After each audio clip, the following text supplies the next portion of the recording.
एक सम्राट बूढ़ा हुआ। उसके 3 बेटे थे और वो बड़ी चिंता में था किसको राज्य दे। तीनों ही योग्य और कुशल थे, तीनों ही समान गुणधर्मा थे, इसलिए बड़ी कठिनाई हुई।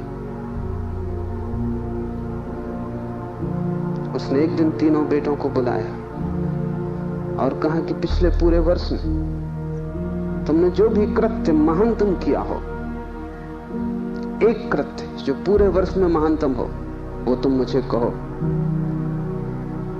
बड़े बेटे ने कहा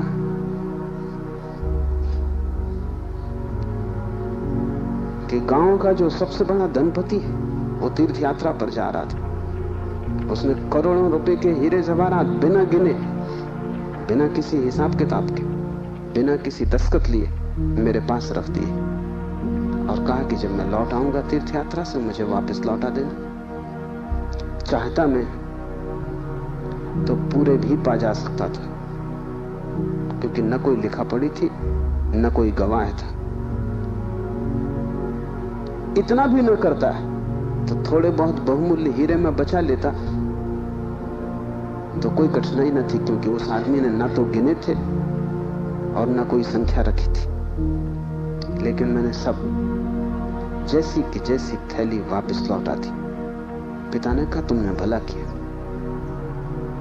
लेकिन मैं तुमसे पूछता हूं कि अगर तुमने कुछ रख लिए होते तो तुम्हें पश्चाताप, गिलानी, अपराध का भाव पकड़ता या नहीं?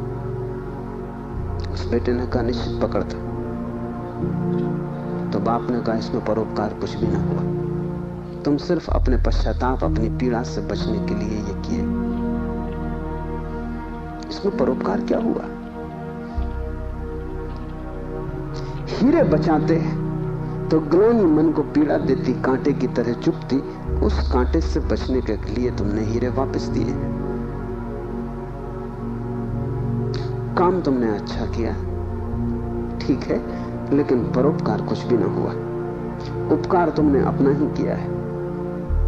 दूसरा बेटा थोड़ी चिंता में पड़ा और उसने कहा कि मैं राह के किनारे से गुजरता था और झील में सांझ के वक्त, जबकि वहां कोई भी न था, एक आदमी डूबने लगा। चाहता तो मैं अपने रास्ते चला जाता, सुना अनसुना कर देता, लेकिन मैंने तत्क्षण छलांग मारी, अपने जीवन को खतरे में डाला और उस आदमी को बाहर निकाला। बाप ने कहा तुमने ठीक किया, लेकिन अगर तुम चले जाते और ना निकालते तो क्या उस आदमी की मृत्यु सदा तुम्हारा पीछा न करती? तुम अनसुनी कर देते ऊपर से, लेकिन भीतर तो तुम सुन चुके थे उसकी चीत्कार आवाज कि बचाओ। क्या सदा सदा के लिए उसका प्रेत तुम्हारा पीछा न करता? उसी भय से तुमने छलांग लगाई, अपने जान को खतरे में डाला, लेकिन परोपकार तुमने कुछ किया हो इस भ्रांति में पड़ने का कोई कारण नहीं। तीसरे बेटे ने कहा कि मैं गुजरता था जंगल से और एक पहाड़ की कगार पर मैंने एक आदमी को सोया हुआ देखा, जो कि नींद में अगर एक भी करवट ले तो सदा के लिए समाप्त हो जाएगा, क्योंकि दूसरी तरफ महान खड्ड था। मैं उस आदमी के पास पहुंचा और जब मैंने देखा कि वो कौन है तो वो मेरा जानी दुश्मन था।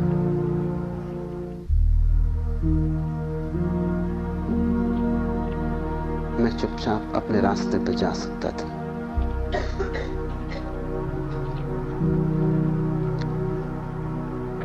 या अगर मैं अपने घोड़े पर सवार उसके पास से भी गुजरता तो मेरे बिना कुछ किए शायद सिर्फ मेरे गुजरने के कारण वो करवट लेता और खड्ड में गिर जाता।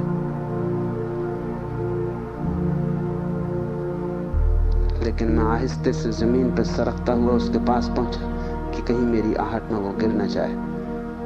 और ये भी मैं जानता था कि वो आदमी बुरा है, मेरे बचाने में भी वो मुझे गालियां ही देगा।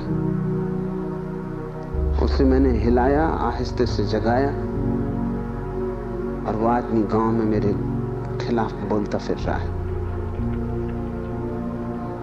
क्योंकि वो आदमी कहता है मैं मरने ही वहां गया था।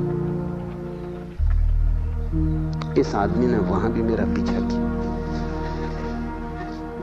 ये जीने तो देता ही नहीं, इसने मरने भी न दिया।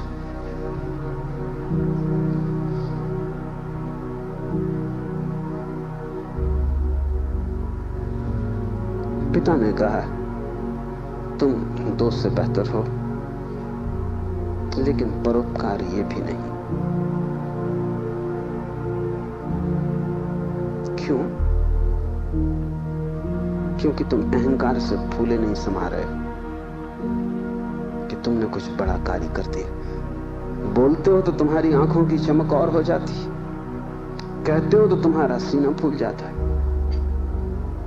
और जिस कृत्य से अहंकार निर्मित होता हो वो परोपकार न रहा। बड़े सूक्ष्म मार्ग से तुमने अपने अहंकार को उससे भर लिया। तुम सोच रहे हो तुम बड़े धार्मिक और परोपकारी, तुम इन दोस्त से बेहतर हो, लेकिन मुझे राज्य के मालिक के लिए किसी तीसरे की ही तलाश, चौथे की ही तलाश करनी पड़ेगी। जब तुम परोपकार करते हो तब तुम कर नहीं सकते, क्योंकि जिसे अपना ही पता नहीं है वो परोपकार करेगा कैसे? तुम चाहे सोचते हो कि तुम कर रहे हो गरीब की सेवा, अस्पताल में बीमार के पैर दबा रहे हो, लेकिन अगर तुम गौर से खोजोगे तो तुम कहीं ना कहीं अपने अहंकार को ही भरता हुआ पाओगे। और अगर तुम्हारा अहंकार ही सेवा से भरता है तो सेवा भी शोषण है। आत्मज्ञान के पहले कोई व्यक्ति परोपकारी नहीं हो सकता है।